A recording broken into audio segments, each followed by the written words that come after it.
poursuivons donc avec la question petit 2, petit a, où on nous demande de placer des points M et N.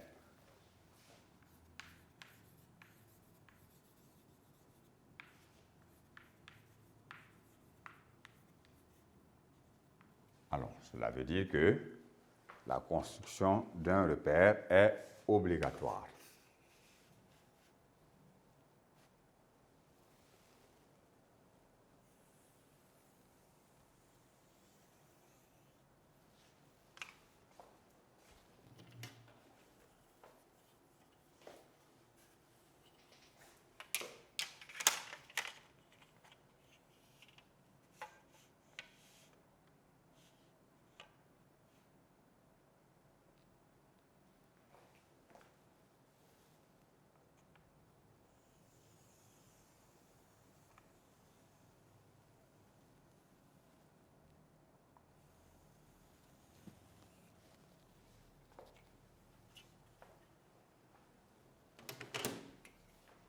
Alors, le premier point est M de coordonnées 2, 3. Abscisse 2. Nous pouvons nous contenter de ça. Après quoi, nous pourrons nommer notre repère.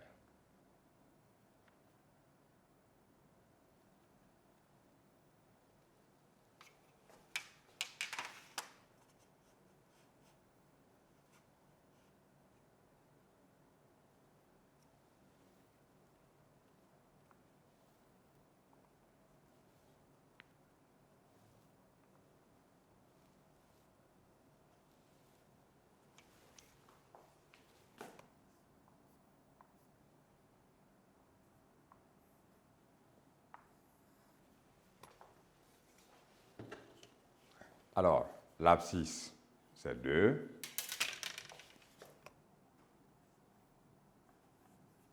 Et l'ordonnée, c'est 3.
Alors, nous avons d'abord le point M.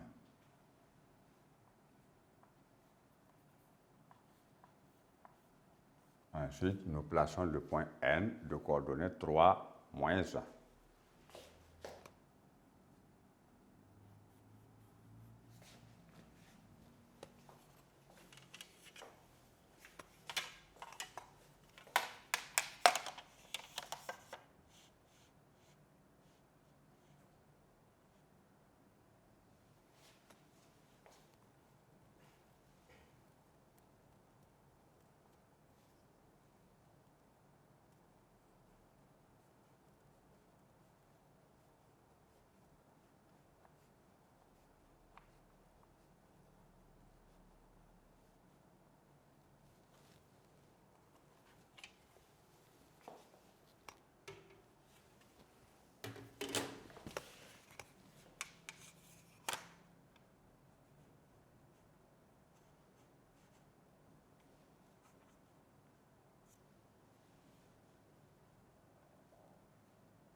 nous obtenons ici maintenant la position du point N.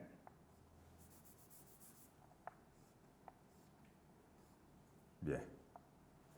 Alors, maintenant, on nous demande de construire le point P, milieu de ce segment MN.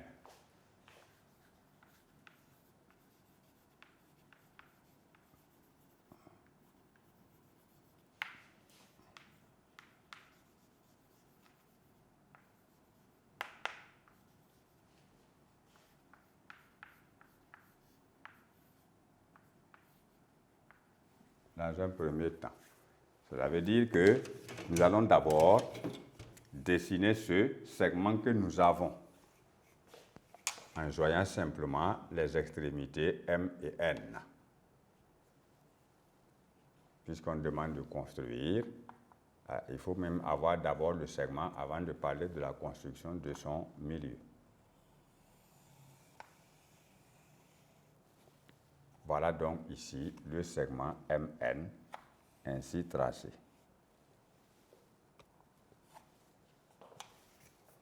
Alors, on nous demande de construire.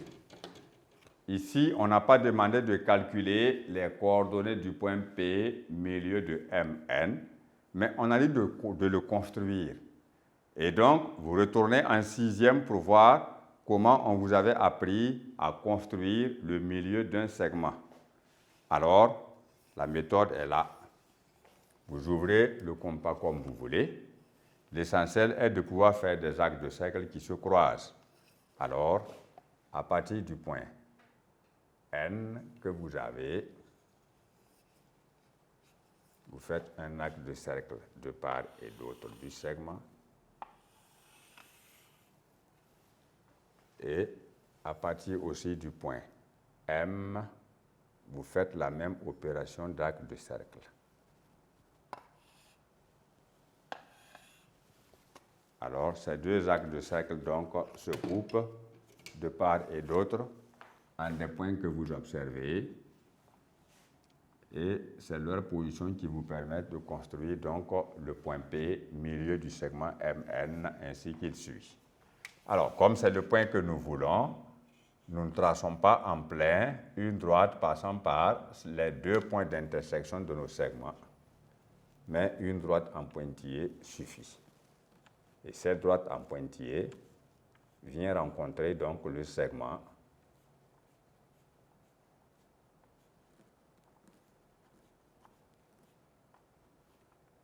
et en le traversant, vous observerez donc un point commun entre cette droite en pointillé et le segment.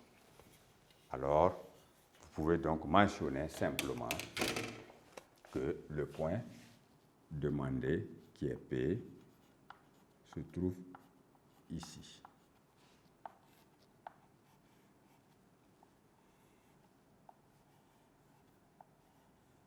Voilà, le point est construit. Maintenant, on dit d'indiquer ses coordonnées. Ou encore de donner ses coordonnées.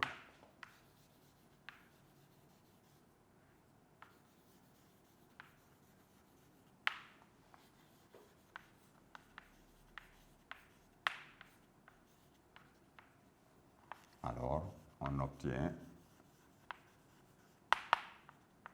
P de coordonnées.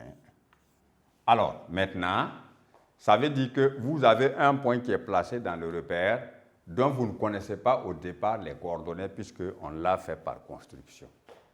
Comment on va lire ces coordonnées? C'est-à-dire d'abord son abscisse et ensuite son ordonnée.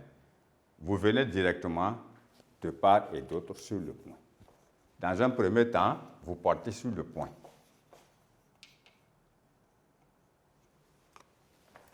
Voyez-vous?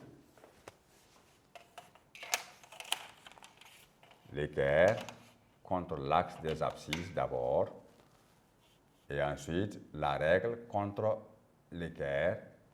Et vous allez voir qu'à partir du point P, vous venez sur l'axe des abscisses.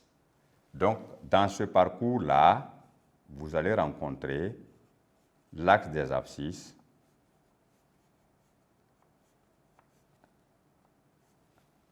Et vous voyez bien que vous rencontrez l'axe des abscisses ici, à partir du point P. Alors, ici, c'est XP. C'est avec la graduation maintenant que vous allez lire l'abscisse. Vous voyez aisément que l'abscisse du point P est de 2,5.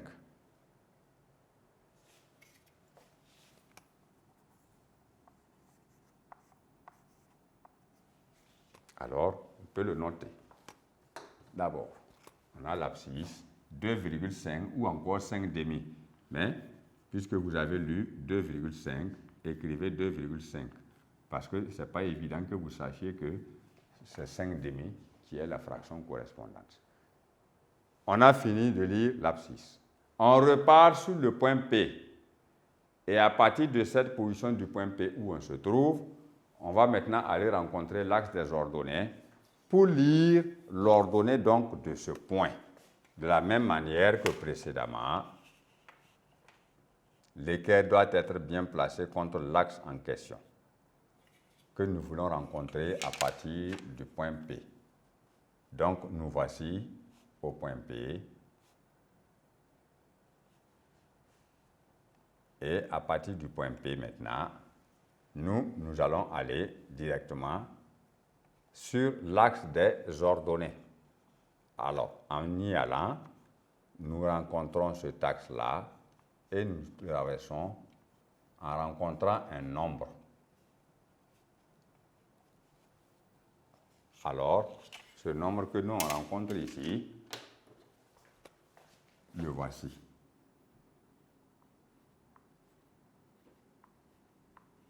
On voit très bien qu'on n'atteint pratiquement pas 1, mais on avoisine 1. Alors, ça veut dire que nous sommes dans une situation où, quand on veut le vérifier, on utilise donc les coordonnées des points M et N. On a 3 moins 1, le tour sur 2. En fait, c'est la construction qui ne nous a pas permis simplement d'atteindre 1. Si on sait 1, ou alors c'est moi qui ne sais pas où se trouve ma graduation. Sinon, normalement, c'est à la graduation 1.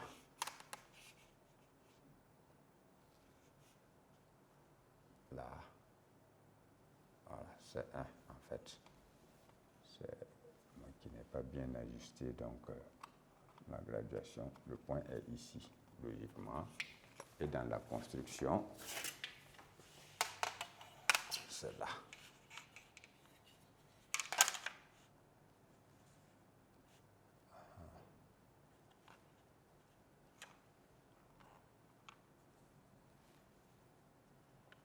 Voilà, c'est ici, la graduation 1, au lieu de très en deçà, c'est ici. À partir de la position donc du point, nous venons vers l'axe des ordonnées pour lire l'ordonnée de ce point qui est déjà placé. On trouve ici que P a pour ordonnée 1.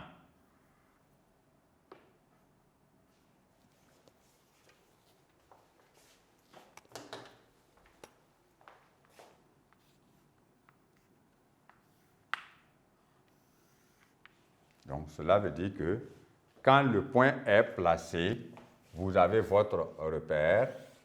Selon où le point est placé, si vous voulez connaître ses coordonnées, vous venez sur le point, vous partez sur l'axe des abscisses. Vous allez rencontrer un nombre qui est l'abscisse du point. Vous revenez encore sur le point. Vous partez maintenant sur l'axe des ordonnées où vous allez rencontrer un nombre qui constitue donc son ordonnée. Voilà comment on fait la lecture des coordonnées d'un point qui est déjà placé et non pas un point dont on a les coordonnées qu'on doit placer. Donc, on peut dessiner le repère, on y place des points et vous, après lecture, vous devez déterminer les coordonnées de ces points-là. Donc, c'est cette technique-là qu'on utilise. Sur le point, d'abord sur l'axe des abscisses et ensuite sur le point, partez sur l'axe des ordonnées, vous rencontrez des nombres de part et d'autre qui constituent les coordonnées du point cherché. Merci pour votre attention. Ainsi s'achève donc la correction de nos exercices d'application sur ce chapitre, repérage dans le